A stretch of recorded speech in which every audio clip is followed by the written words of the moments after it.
and welcome to another First Impressions video. Today we're talking Mafia Definitive Edition. It's basically Mafia the remake, but they're not calling it a remake, and I can kind of see why. You hear that, Frank? The kid wants my permission to get into a fight. Yes, I heard. Right, let's jump into it. So, as this is the First Impressions, I've only really played the beginning. I've played about 2 hours. You can actually watch me play the entirety of that 2 hours as I live streamed it, and you can go back on our YouTube channel and you'll find it there if you want to watch me react to the opening of the game in all its glory. I will point out that I haven't played the original Mafia from 2002. Well, tell a lie, I'd sort of played it for a couple of hours, not even that. I think I played it for like less than an hour and don't really remember anything about it. I remember you play as a taxi driver who then gets caught up in some mafia stuff, and that's it. And that's all I could really remember. So loading this up didn't ring too much of a bell because, again, it'd been a while and I hadn't ever actually played it properly. But my first impressions loading it up was that it looked really good. It looked like a ground up remake. You know, the landscape looked brilliant. It's like swooping through the city in the opening, like I think happened in the original. You can tell the detail they put into it, and my first impressions was, wow, it looks really good. And then, you see Tommy for the first time, and he's talking to that Irish police officer dude. Forgive me if I don't remember names. And I thought, wow, the character models look great. The voice acting's top notch. You can tell they've redone the voice acting and stuff like that. Jumped into the game, and then you start to sort of see that it's, although definitely, you can tell they've changed a lot, but also not changed hardly anything. I know that's really vague, but I'll explain. It's almost like the bones of the game haven't been touched. When I think ground up remake, you think of something like Final Fantasy, for example. It's not that. It's not Final Fantasy VII Remake. And I think that's the reason they haven't actually put remake in the title. They've just put Definitive Edition. Because it almost feels like they've gone in, they've put in... Shut up, PlayStation. Yeah, it's almost like they've gone in, they've put in new textures, they've remade the map, even though it's exactly the same, they've new buildings, new coat of paint, they've replaced the character models, they've redone all the voice acting, they've redone all the sound, like everything's been taken out and put back in. But underneath it, it's still the same skeleton, if you know what I mean. And that only really shows up in the gameplay. So when you're running around as Tommy and you're like, vaulting fences, and it feels like you're playing a PS2 game. It doesn't feel like you're playing a modern open world PS4 game at all.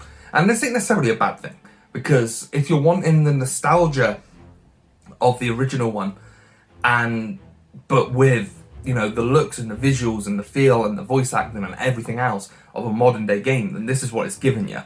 But don't expect revamped gameplay from the ground up. This doesn't feel, personally, I don't think it feels better to play than Mafia 3, for example. I think Mafia 3 still feels like a more polished game. I think that says a lot. But it's not like a game breaker. It's not necessarily a bad thing, because it feels like I'm getting to play it. Because, I missed it the first time around. It feels like I'm getting to play the 2002 version again, but not having to deal with it looking like ass, because it looks great. I say it looks great, but it is worth pointing out there's been a few dodgy visuals along the way. Texture popping is all over this thing, yeah. Like driving along the roads and everything's popping up as you go. There's a lot of that. I've also had a couple of other little bugs where, for example, I don't park the car exactly right, and then I get out the car, but it needs me to go back in the car, but then I can't for whatever reason, because it's like cut me off, and then I've had to basically reload checkpoint. There's been a few little moments like that, which is a little frustrating, but I think it's only frustrating because the game was delayed, and when the game is delayed, you kind of expect all this stuff to be ironed out. So, yeah, it's worth pointing out. Hopefully we get a patch. I mean, this is opening weekend. Hopefully we get a patch where it kind of fleshes a lot of that out. But overall, I'm having a lot of fun with it, it's not going to win Game of the Year. It's not going to set the world on fire. And again, I'm only in a couple of hours in, so and I've still got a lot to experience. But so far, I can see myself really enjoying this. It's just an easy game to just switch on and play and have fun with. It's worth pointing out as well, this isn't a full price AAA game, you know? They're not charging you 60 quid for this thing. It's, I think, don't quote me on it, I think it's £35 on the store, or around that, so it's sort of like a budget title in a way, and for that price, if you just want like a fun open world game to play in this weekend for a decent price, I don't think you can go wrong with this. You'll have a lot of fun with it. I'm having a lot of fun with it, especially if you're into the Mafia games. There's, I can't think of a reason why you wouldn't if you like this sort of thing. So yeah. Also, I just want to quickly touch on, I think the story is brilliant and the characters are. I'm so intrigued by these characters. Like, again, having not played it the first time round, I don't really know where this is going to go, and I'm really, really thrilled to find out. I really want to get back into it. Like right now, recording this video, just thinking I want to get back on it and see how it all ends, or see how it all plays out. I've been told it's quite a short story. I'm not expecting it to go much further past 10 hours. But again, for it being a lower price and being the sort of thing you can just smash out in a weekend, I think that's probably a good thing, to be honest. I think sometimes games can be a bit too long now, so this is a bit refreshing. So yeah, overall, it's got a few little, problems here and there. I'm not going to lie, it's not perfect, but it is a lot of fun. I will be reviewing it in full. My score so far, if I had to give it a score, is probably like I was going to say between a 7 and an 8, so I'll go 7.5. Just a lot of good fun. Well worth picking up, as it stands. I will be giving it a full review, so make sure you're subscribed to the channel for that. That should hopefully be up probably end of the weekend on Monday. So yeah, make sure you're subscribed and you will see that come up. Also, while you're there on the YouTube channel, make sure you check out the stream I did earlier. As I mentioned, you can watch me play the first 2 hours in its full glory. And also check out all other videos, because we've got some great stuff up. Bear's Den's out tomorrow.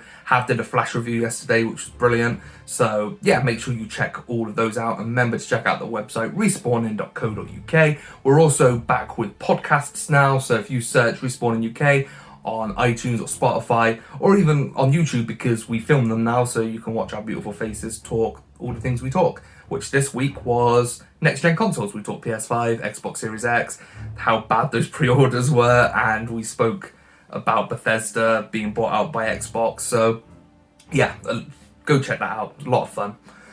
Yeah, thank you for watching. I'll be back with my full review soon. I've been Mikey, and I'll see you next time.